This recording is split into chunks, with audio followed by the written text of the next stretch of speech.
Welcome back to another episode of Spilling Tequila. I'm your host, Ariana Cantor, and today we're going to discuss how I'm single as fuck for the summer. So, I did an episode about being single as fuck for the holiday season, and now we're going into a different type of holiday season, summer, when people go on holiday, and I'm single as fuck again. And I'm genuinely happy about it. Today, I'm going to update you on what my lack of relationship status has been romantically and share where I'm at mentally with relationships. Every day, we're growing new perspectives in general. And on relationships, we're definitely growing our perspectives as we grow as people. Our perspectives change. And that's, I think, why we grow out of certain situations, relationships.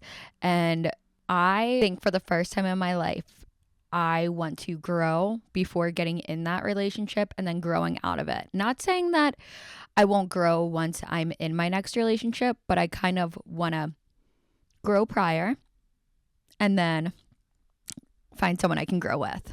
We never stop growing. I'm going to take you down a timeline of my relationship mentality and what it has grown into. So where we started versus where we're at now. I grew up not knowing healthy relationships. And I think I've mentioned this lightly before in other episodes. And now at 29 years old, I can recognize that some people grow up with healthy relationships around them, whether it's from their parents, family members, whatever the case is. And their view on relationships is different than mine is. Some people grow up with parents whose parents had trauma, and those parents wanted to make sure the narrative was rewritten and they teach their kids how to have loving and happy relationships. There's some people grow up with no parents or lack of parents, and that changes their narrative on relationships. Depending on how you grow up, how you were raised, how you think in general, your perspective on relationships is going to be different. Mine, when I was younger, was completely toxic. I did not know what a healthy relationship was. And I think in my 20s, that's been something that I have had no choice but enjoyed learning. And when I was in high school, I had, my first love toxic relationship. And then my first relationship outside of high school was when I was entering my 20s. And that was really, really bad. Now that it's years later and I look back on it, I understand how I allowed that to happen. But it was really fucking bad. I had to learn the hard way, though. I had to learn one way or another. In my early 20s, I was 19 when I met this person that I was dating. I referred to him in another episode as my biggest lesson. Still remains as my biggest lesson. I met him when I was 19. I was living with my grandmother at the time, and I was nannying, and I had left college. I couldn't afford to go to college anymore, and I left, and I was super embarrassed by it. And I was living at my grandmom's house, just in such a dark place, because I was watching all of my friends at college, and I was recognizing that I had to choose a different route. And at that time, I felt like a failure. Our relationship was a great motherfucking distraction. I'll get into the rest of that story another day, but let's hop into the relationship part. I met a guy out in the wild when I was 19, and it was crazy toxic love at first sight. Now, when I say crazy, I was crazy in this relationship too. I was not the best version of myself. It was not good. And there were things that happened to me that I definitely did not deserve, but I was not the best version of myself in this relationship. I met this guy who was 9 years older than me. I was 19. He was 28. And we moved in together within 3 months. I moved out of my grandmom's house. It was like the perfect escape plan for me. And I was so head over heels for what I thought was love. And I was the damsel in motherfucking distress. And it was the perfect scenario for someone to just catch me and do whatever they did to my brain. This relationship lasted for 3 years on paper, and we secretly had a relationship after we broke up that I hid from my family and friends the best I could do, because our relationship ended so badly. It was so toxic. It was really, really bad. And I don't know that I'm ready to talk about that yet, but one day maybe I will. It ended, and I promised myself that I would not bring my friends into this again, because my friends were there for so much of this toxic relationship with me. And it's so hard not to go back to that toxic cycle. So I secretly went back to my ex at times.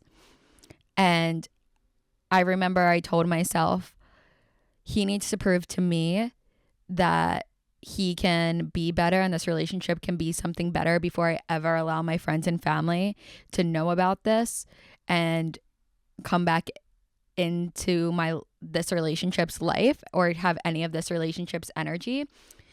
Lo and behold, he did not get any better. So I never talked about it with my friends. I dealt with it on my own by myself, and I don't feel bad for myself for that. I think I had all the love and support to get out of it, and I still couldn't get out of it. So it was kind of the only way I was going to get out of it was on my own. But I still really haven't even talked to my friends and family about how I secretly was going back. I'm going to have to just do a quick little chat before I drop this episode, because I was living like two separate lives. My friends and family had no idea that I was still seeing my ex-boyfriend, my biggest lesson. And this went on for like over a year, that I was still secretly having dinner with him, maybe going down the shore with him.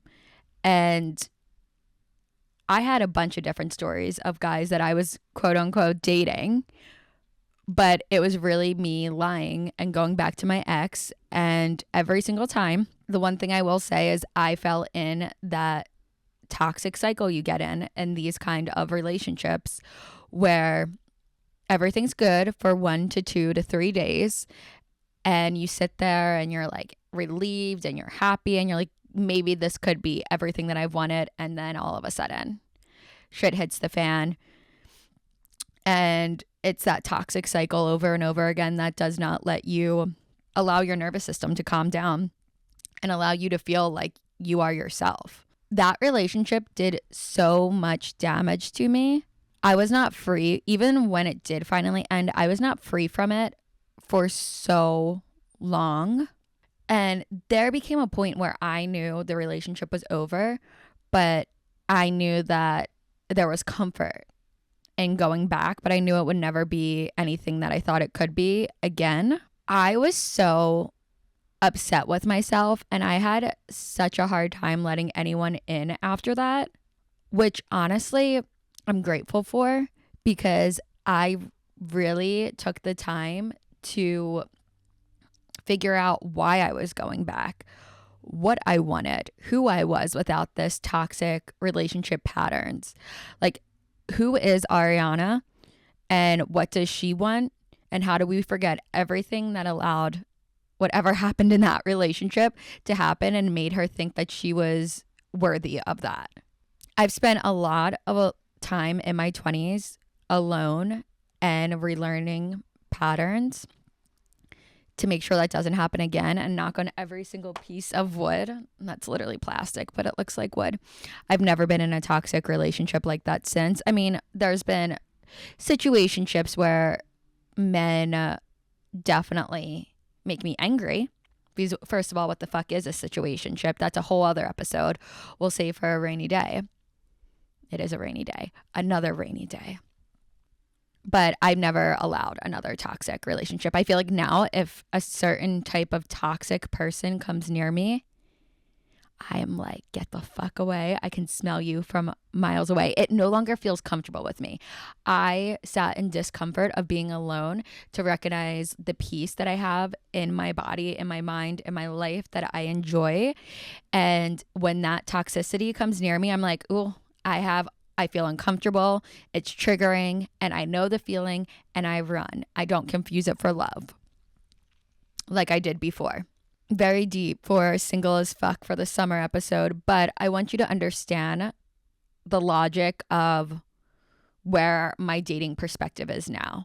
Because I went through that very tough time in my early 20s, and then I was alone relearning patterns, or I was alone literally rewiring my brain to learn what healthy relationships are and go for healthy relationships, and then recognize, even though you're dating healthy people, that person might not be your person. That's a whole nother obstacle. Like I think in my mind all of the time, there are some people that are born and raised to know healthy relationships, and their first obstacle may be to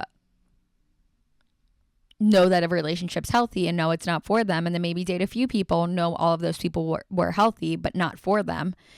And that is why I'm really not hard on myself about when I get into a relationship and when I get out of a relationship, or what timeline I'm on in life. I'm not on any timeline, and I really recommend that no one should be, because there's so much meaning behind where someone is at.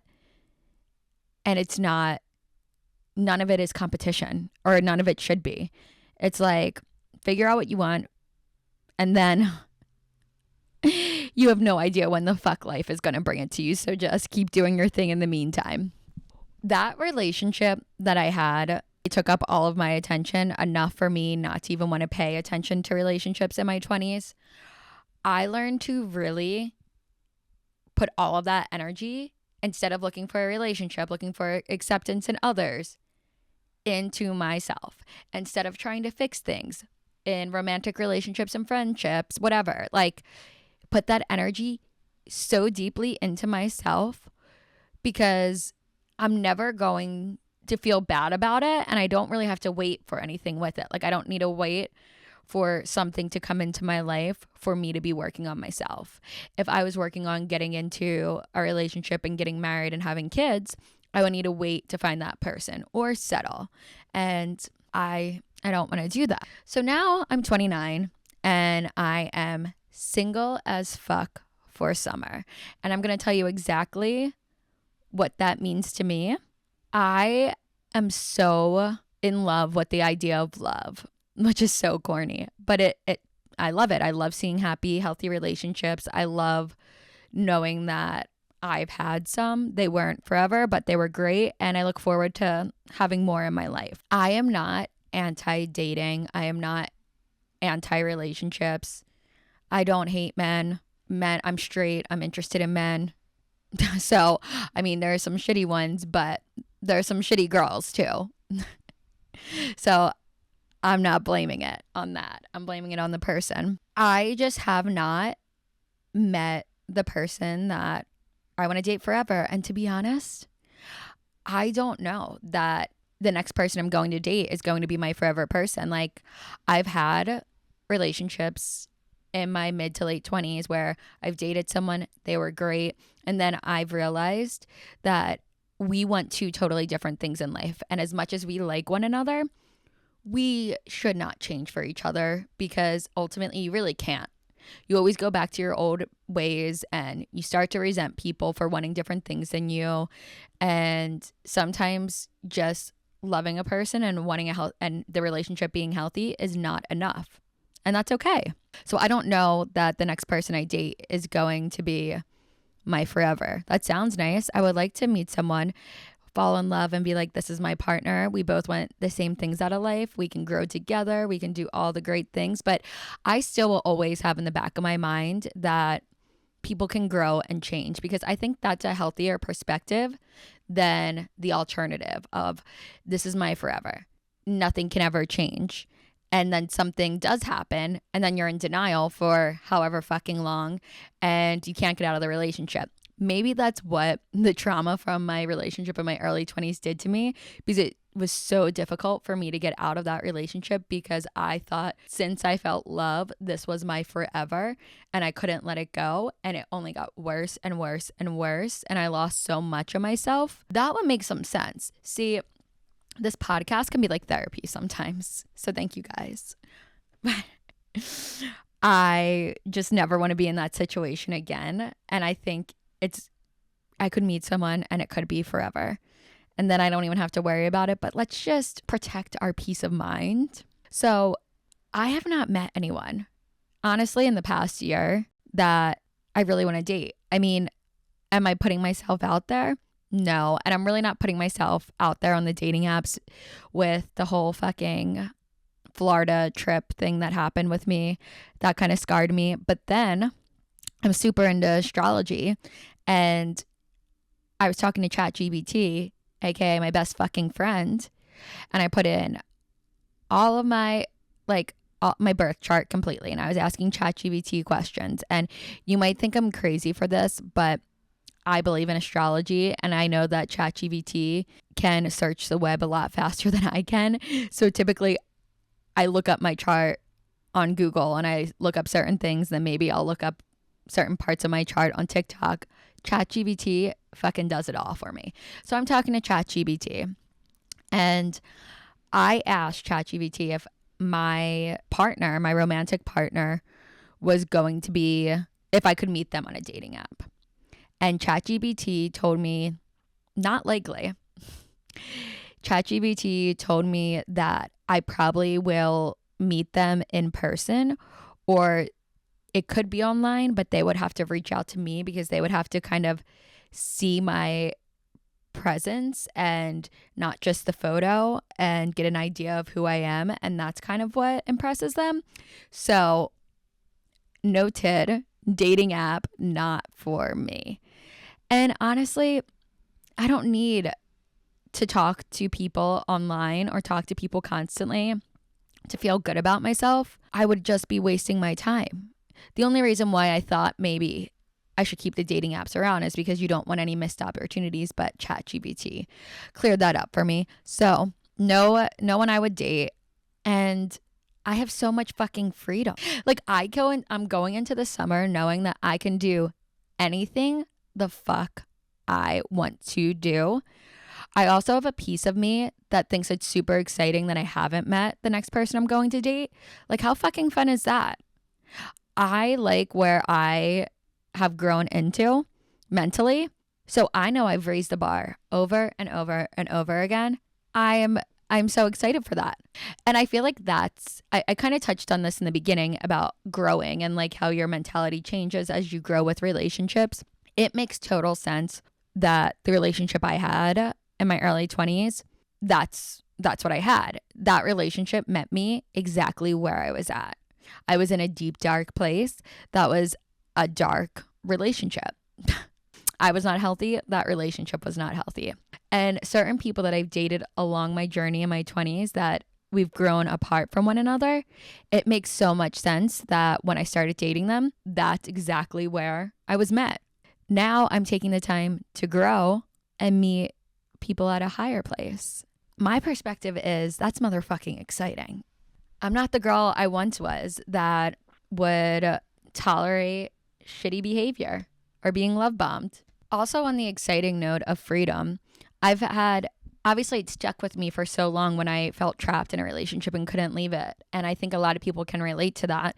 You're in a relationship, you think you'll never find anything outside of it, and you won't be happy single, and you'll have to start over with dating all over again. Let me tell you, that is not the case. You can hear it directly from me, and I don't fucking know if you trust me, but I'm speaking my truth. Your 20s, 30s, 40s, 50s, 60s, I don't care what age, is not the end all be all of you need to be in a relationship, and once you're in it, you need to stay in that. And if you get out of it, your life is over. It just does not work like that. If you're unhappy somewhere, it is so difficult to leave a place that you're not happy in, even though you're not happy there. I know that, But there's so much happiness on the other side of that you have to like work through and get through. Like, you don't feel unhappy for no reason.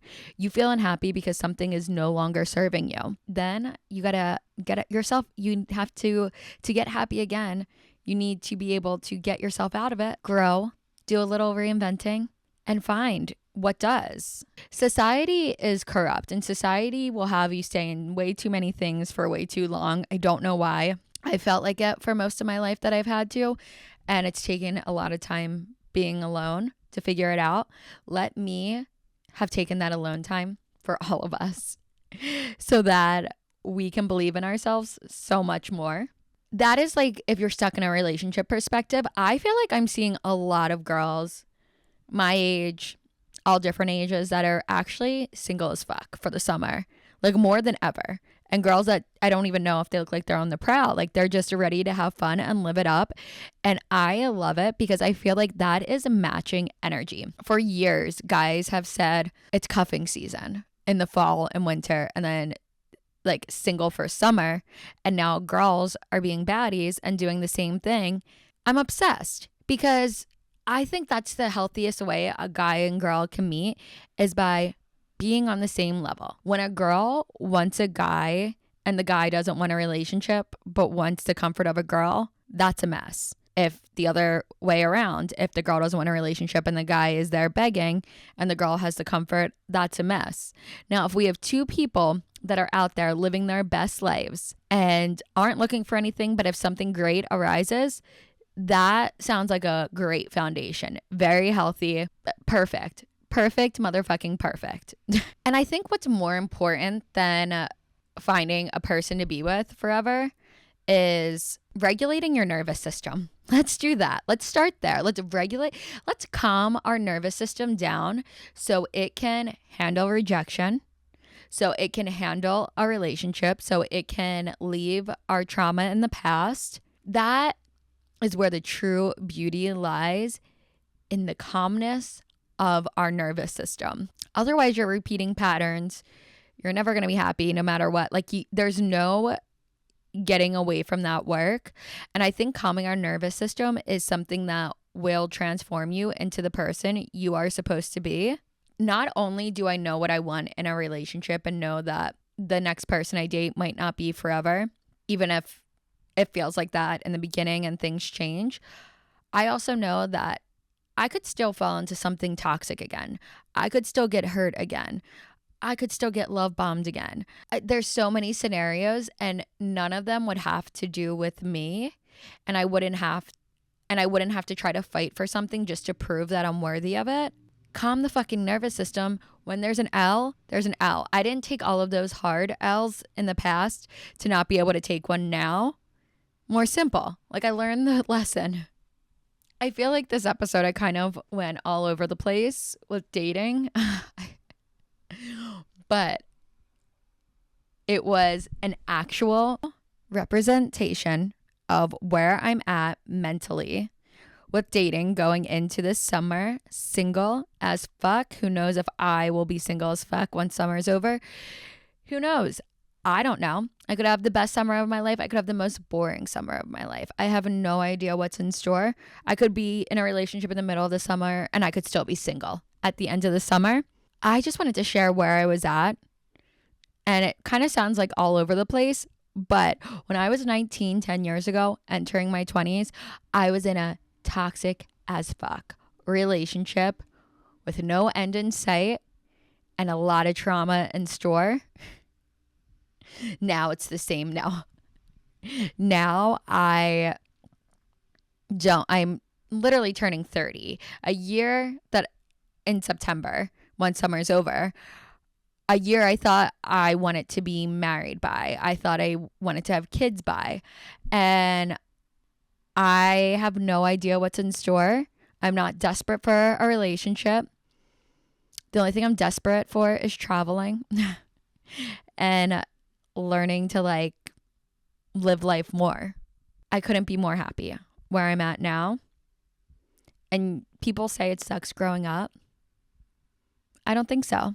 I always felt as a little girl that I wanted to grow older to be able to do more things. And that's exactly what the fuck I'm doing. So, single as fuck for the summer. I hope some of this makes sense. Please subscribe, like, comment. Tell me which parts you liked, what parts you didn't. Just let me know. I will see you same time, same place next week.